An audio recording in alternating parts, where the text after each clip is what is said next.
The train hissed and screeched as it slowed into the dusty Texas station, a plume of steam rising like a ghost into the afternoon sky. Anya Petrovna pressed her gloved hands together, her heart thrumming as she caught sight of the barren land stretching far beyond the wooden depot. Nothing here resembled the wide fields of wheat in her homeland or the gray cobblestones of her village. This was harsher, wilder, sun-scorched earth broken by jagged mesquite and the endless sprawl of horizon. Yet in its vastness she sensed a promise, a whisper of freedom her journey had been meant to claim. She adjusted the wool shawl around her shoulders, though the air was hotter than she expected for October. The other passengers spilled out in laughter and chatter, their English sharp and quick in her ears. She could follow some words, but not all. Still, she had practiced her phrases over and over during the voyage.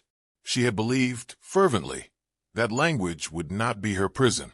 On the platform, her eyes searched desperately for a man with a hat described in the letter, tall, brim curled at the edges, a red band tied around it. His name, Joseph Turner, was written in every line she had memorized. He had sent for her, promised a place as his wife, promised that in the wide frontier she would never starve, never feel unwanted. She carried that promise like a fragile jewel tucked in her chest. And then she saw him.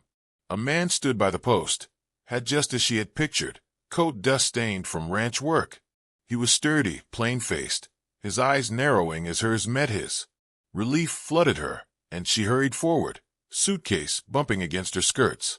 "Mr. Turner?" she asked in careful English, accent rolling thick on her tongue. His jaw tightened. "You're her?" "Yes, I am Anya," she said, smiling nervously. "From letter. I come for," she searched for the word, pressing her lips together. "For marriage." The man's expression darkened.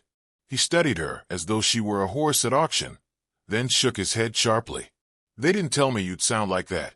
I can't have folks thinking I married some foreign girl who can't talk proper." Her breath caught. "But you're right. I wrote for a wife I could be proud of, not one folks will laugh at." His voice was flat, unyielding. "Go back on that train, miss. Find another fool." The words fell like stones. She reached for him, not to touch but to plead. "Please, I leave all for here. My family gone. My home no more. I have nothing." His gaze slid away, already hard with embarrassment. "A mistake. That's what this was. You don't belong here." With that, he turned, boot heel striking the wood, and walked off into the crowd. Anya stood frozen, suitcase heavy at her side, the heat pressing against her skin like punishment. Around her, voices buzzed, curious glances cast in her direction. Some men smirked, a woman whispered behind a gloved hand. The shame was worse than hunger. She had crossed an ocean, endured weeks of sickness and fear, only to be discarded in a strange land where even her words betrayed her. The station emptied as the train pulled away, with a shrill whistle. She remained, small against the wide boards, her chest rising in shallow gasps. A gust of wind carried dust into her face, and she stumbled back, blinking hard. For a moment, despair clawed at her throat so fiercely she thought she might collapse. But Anya was no stranger to loss. War had taken her father, fever her mother, and poverty her brothers and sisters one by one. Each time, she had learned to stand, even when standing felt impossible. So now, though tears burned at her eyes, she lifted her chin. She would not crumple like discarded cloth in this foreign dust. She took a tentative step off the platform, clutching her suitcase. The road stretched into town, lined with saloons, a blacksmith's forge, and the clapboard church. Cowboys laughed outside a tavern. Children chased each other through the dirt. None looked at her with kindness. Every accent around her seemed to sharpen, reminding her of her difference. Still, she pressed forward, whispering to herself in her own language for courage. "Ye dalsna nady dom. I must find a home." The sun dipped lower, painting the sky in gold, when her knees buckled near a water trough. She sank onto the edge, exhaustion crashing through her. The wood was rough against her palm, and her stomach churned with hunger. She had little money left, hardly enough to pay for a room, and no one to claim her. The bitter truth gnawed. She might have traded one kind of loneliness for another, harsher one. It was then she felt a shadow fall across her. Slowly, she lifted her gaze. A tall man stood before her, broad-shouldered beneath a weathered coat. His hat shaded his face, but she caught the glint of steady eyes, the kind that measured carefully before speaking. A faint scar traced his jaw, yet his presence was not cruel. He looked at her suitcase, then at her face, lingering with quiet curiosity rather than judgment. "You lost, miss." His voice was deep, edged with the drawl of the frontier, but softer than the others she had heard. Anya opened her mouth, words fumbling in her throat. "I know lost. I am," she faltered, shame searing again. "Alone." Something in the man's expression shifted. Not pity, not ridicule, but recognition. As though he too knew what it meant to stand apart, to carry a wound no one else could see. He tipped his hat slightly. "Name's Caleb McAllister. I got a ranch not far from here." His gaze flicked toward the boarding house down the street, then back to her. "These streets aren't kind to a woman with no one beside her. If you've got nowhere else," he hesitated, weighing the choice, "you'll find a roof and a meal at my place." The offer stunned her. She should refuse. He was a stranger, and yet the steadiness in his voice anchored her wavering heart. For the first time since stepping off the train, she felt the faintest thread of safety. She lowered her eyes, whispering, "Thank you." Caleb gave a small nod, as though the decision was final. He reached for her suitcase with an easy strength, lifting the weight she had borne alone. For Anya, it was not just luggage he carried. It was the fragile remainder of her hope. As they walked away from the station, the whispers of townsfolk trailed after them. Yet Anya kept her eyes forward, each step pulling her farther from rejection and closer to something unknown. What lay ahead she could not tell, but she sensed that her journey had not ended with betrayal. It had only just begun. The wagon wheels creaked over the rutted dirt path as Caleb guided his team of horses away from town. Beside him, Anya sat stiffly on the wooden seat, fingers laced together in her lap. Her dark eyes scanned the endless stretch of prairie ahead, where the grass bent in slow waves beneath the evening wind. The silence between them was thick, yet not hostile, more like the quiet of two travelers carrying burdens too heavy to set down in words. Caleb tilted his hat back, glancing at her briefly. The woman's shawl clung tightly to her shoulders, though the night air was still warm. She sat with the posture of someone prepared to defend herself against ridicule, and that pricked at him.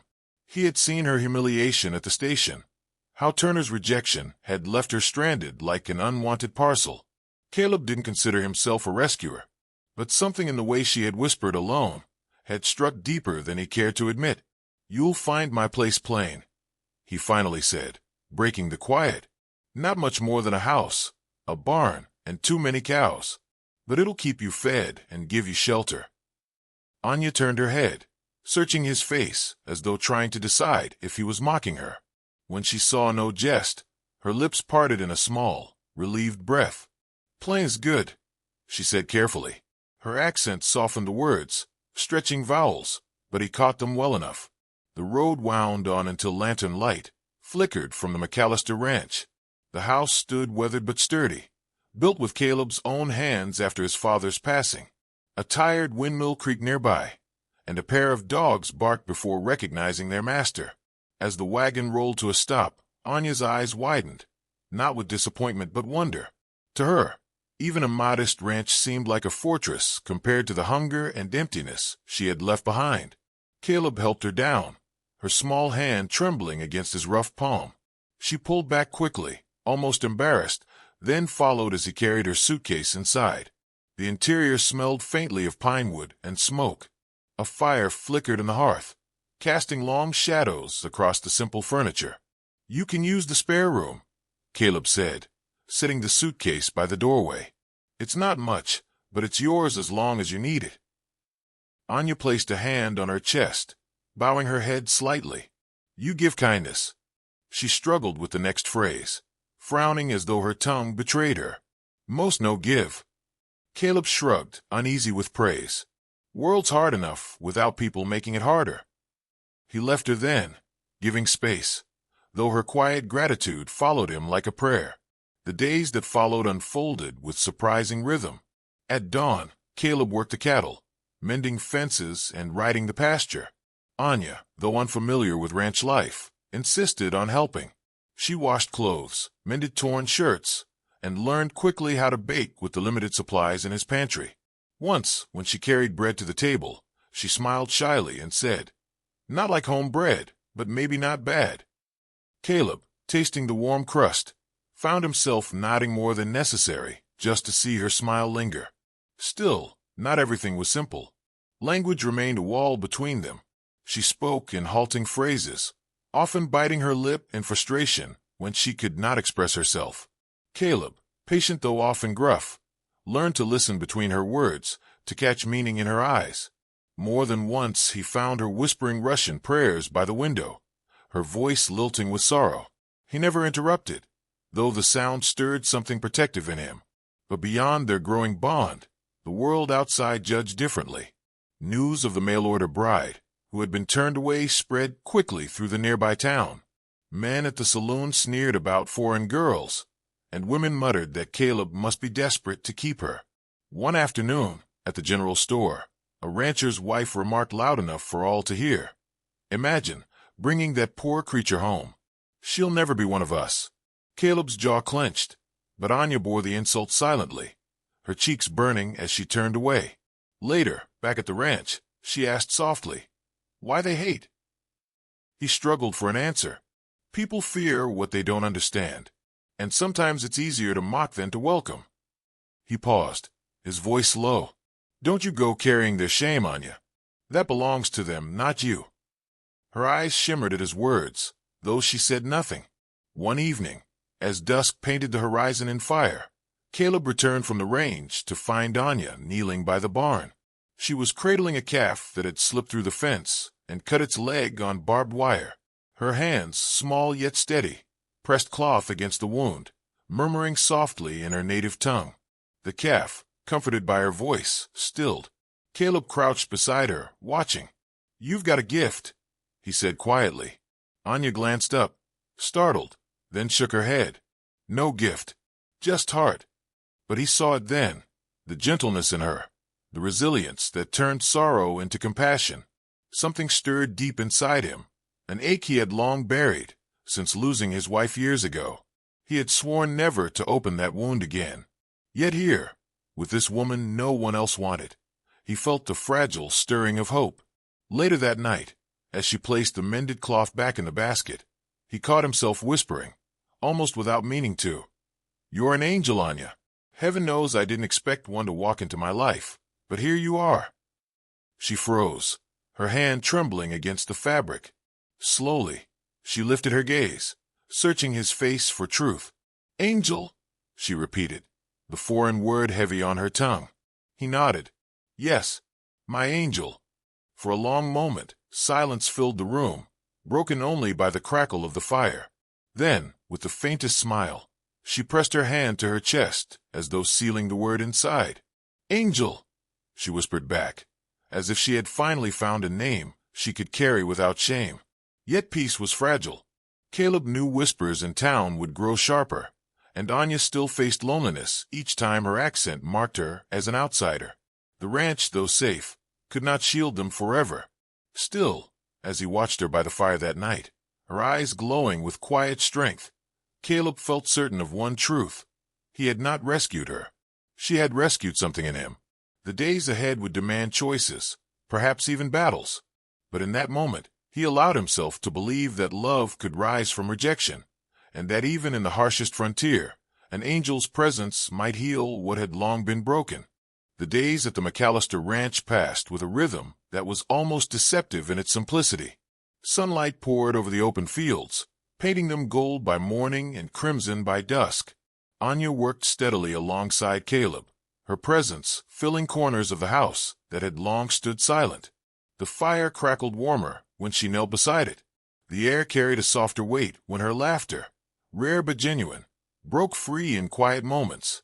Yet beneath this fragile peace lay questions that neither dared to voice aloud.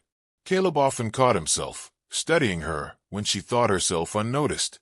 The curve of her cheek as she leaned over mending cloth, The way her lips moved silently as she rehearsed English phrases, the determined crease of her brow when she tried to master new chores. He saw more than just beauty in her. He saw endurance, and something in it stirred both admiration and unease. He knew too well the cost of opening his heart again.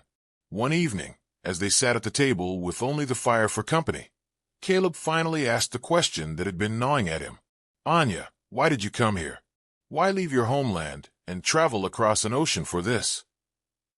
He gestured vaguely toward the modest ranch, the rugged life that few outsiders would choose. She lowered her gaze, fingers tightening on her cup. For a moment, silence stretched between them, heavy as a storm cloud. Then, in her accented voice, she said softly, "Because hunger chased me, because grief left me hollow, and because a promise in letters said hope. I believe maybe in America, life could begin again." Caleb's chest tightened at her words.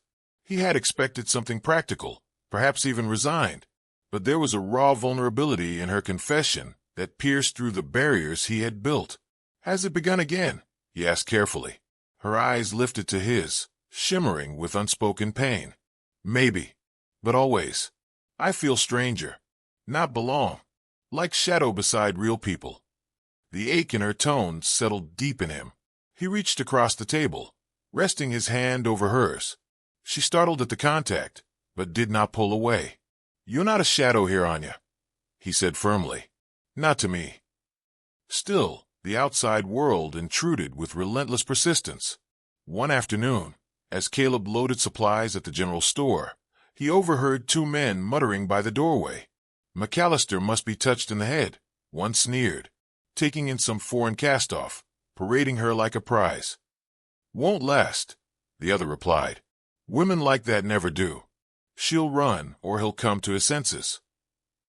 Caleb's blood surged hot, his fists clenching. He wanted to storm over, silence them with force, but he knew such anger would only fuel their scorn. Instead, he left the store, jaw tight, burden heavier than the sacks in his arms. When he returned home, Anya noticed the shadow across his features. "Town was cruel again?" she asked quietly, her voice carrying more certainty than question. He nodded, hesitating. "Don't listen to them." But she shook her head. Hard not to hear. Their words cut deep. Her accent thickened as emotion wove through the syllables. "Always outsider. Always less." Caleb set down the supplies and stepped close, his voice steady.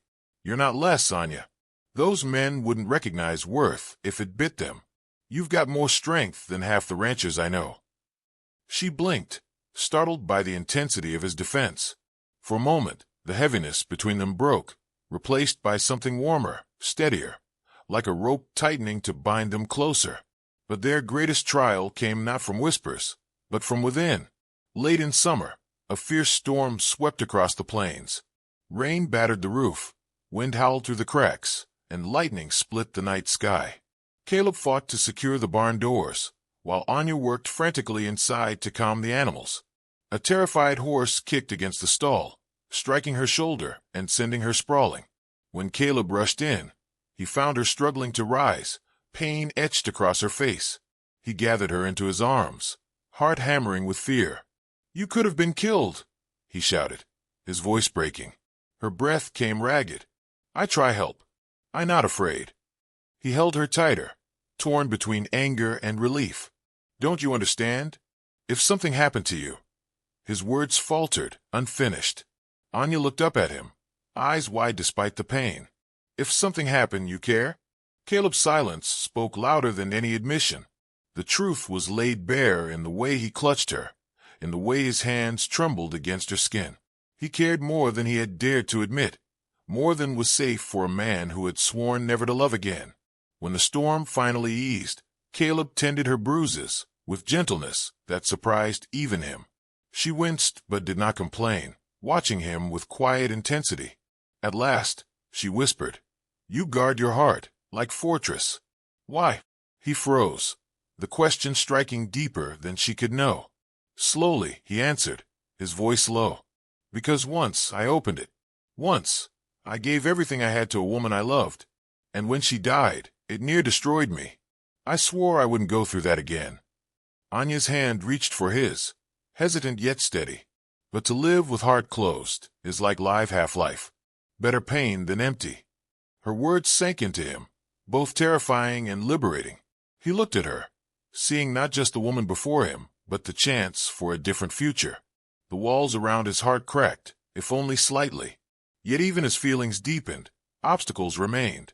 Caleb's neighbors grew more suspicious, some even hostile. Rumors spread that Anya might be dangerous, that her foreign tongue hid secrets. A petition circulated quietly to pressure Caleb into sending her away.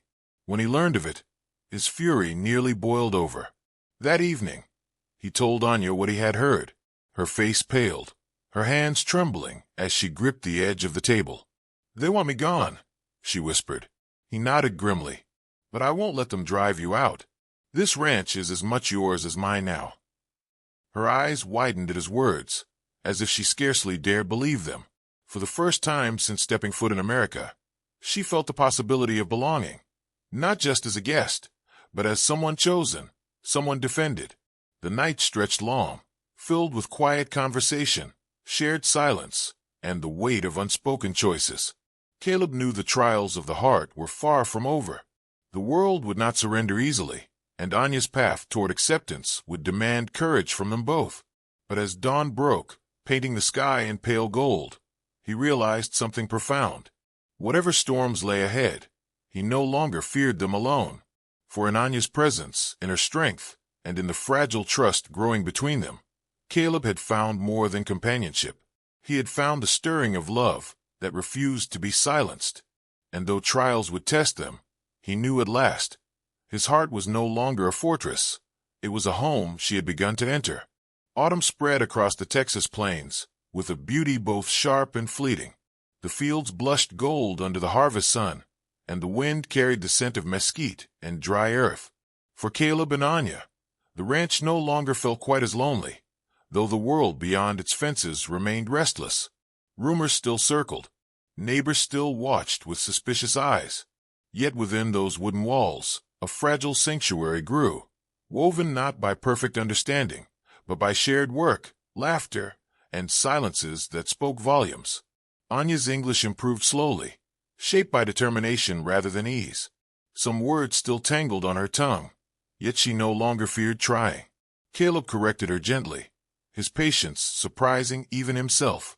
In return, she taught him fragments of her own language, soft syllables that rolled strange and sweet off his lips.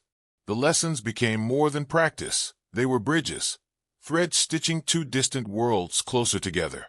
One evening, as dusk painted the horizon, Anya brought Caleb a piece of embroidery she had been working on in secret.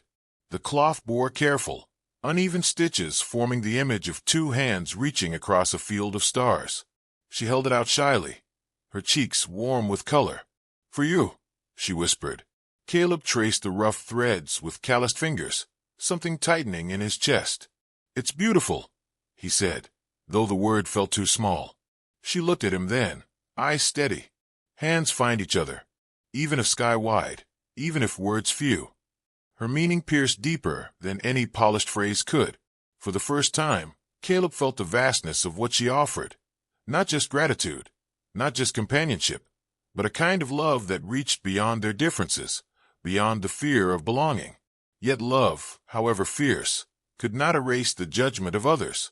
The following Sunday, Caleb and Anya rode into town together. It was the first time she had accompanied him openly, no longer hidden at home, like some unspoken secret. As they entered the small church, whispers rippled across the pews. Heads turned. Some faces frowned, others stiffened. The minister hesitated before offering a greeting, his voice tight. Caleb stood taller, his hand lightly resting against Anya's arm in quiet reassurance. She sat beside him through the service, silent but unyielding, her presence a defiance as bold as any shouted word. Afterward, as they walked outside, a woman stepped forward, a rancher's widow named Clara, known for her sharp tongue. "McAllister," she said coldly, her gaze flicking to Anya. "You think bringing her here makes her one of us? She'll never belong. You shame yourself and your family's name."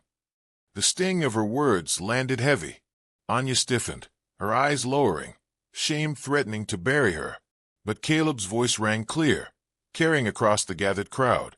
"Clara, my family's name doesn't rest on your approval. This woman has more courage in her than most of us put together. She belongs with me, and that's enough." Gasps and murmurs spread. Some turned away in disapproval. Yet a few faces softened, uncertain but less hostile. Anya lifted her gaze, astonished at his defense. For a moment, her isolation eased, not because the town had welcomed her, but because Caleb had stood beside her, unshaken. That night, under the quiet of the stars, Anya sat on the porch, her hands folded tightly. Caleb joined her, lowering himself onto the step. For a while, they said nothing, only listening to the crickets and the distant howl of a coyote. Finally, she spoke, voice soft but firm. "Today, I feel strong and small same time. Their eyes like knives, but your words like shield." Caleb studied her, the faint firelight dancing across her face. "I won't let them drive you away. Not from this land. Not from me." She turned toward him, tears glistening. "But maybe I make life harder. Maybe you regret." He cut her off, his tone steady. "Anya, I've lived with regret long enough. You're not part of it. You're the part that feels alive." Her breath caught, and though she searched for words, none came. Instead, she reached for his hand, their fingers lacing together with a certainty no language could deny. Weeks passed, each day layering small moments of trust over old wounds. Anya grew surer in her place at the ranch. She tended the garden, mended fences, and learned to ride under Caleb's careful guidance.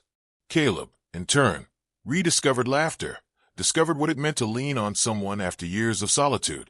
But trials did not end. One evening, Caleb returned from town, carrying a folded letter. His face was grim as he handed it to Anya. The letter bore the seal of an immigration office, an inquiry into her status, triggered, no doubt, by someone in town who wanted her gone through official channels. Anya's hand shook as she read the English words she barely understood. Caleb explained, his voice tight with anger. "They're questioning whether you're lawfully here, whether you can remain." Fear flickered across her features. "If they send me away?" Caleb's jaw clenched. "Then I'll fight it. I don't care what it takes. You're not leaving this land, not while I can stand against it." In that moment, Anya saw not just a rancher, but a man who had chosen her, fully and fiercely, despite the cost. Her heart swelled with both fear and hope, the two intertwined like vines. Winter came early, blanketing the hills in frost. On Christmas Eve, Caleb found Anya sitting by the fire, humming a melody in her mother tongue. He paused, listening, struck by the tenderness in her song. When she noticed him, she blushed. "Song from home. Words mean love never die." Caleb stepped closer, lowering himself beside her. He did not know the words, but he understood their meaning. Slowly, he joined her, not in her language, but with his own. "Anya, I may not always find the right words, but know this, my life was an empty house before you, and now it feels like home."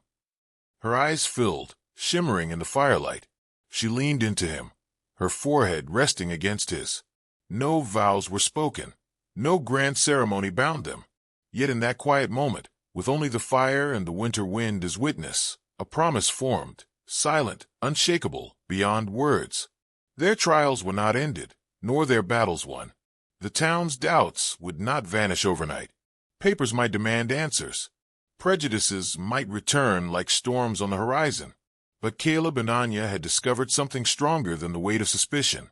The courage to stand together, to love across divides, to build a life from fragments of loss. As dawn broke on the first day of the new year, Caleb and Anya walked the ranch's edge hand in hand. The land stretched before them, vast, untamed, full of hardship and possibility.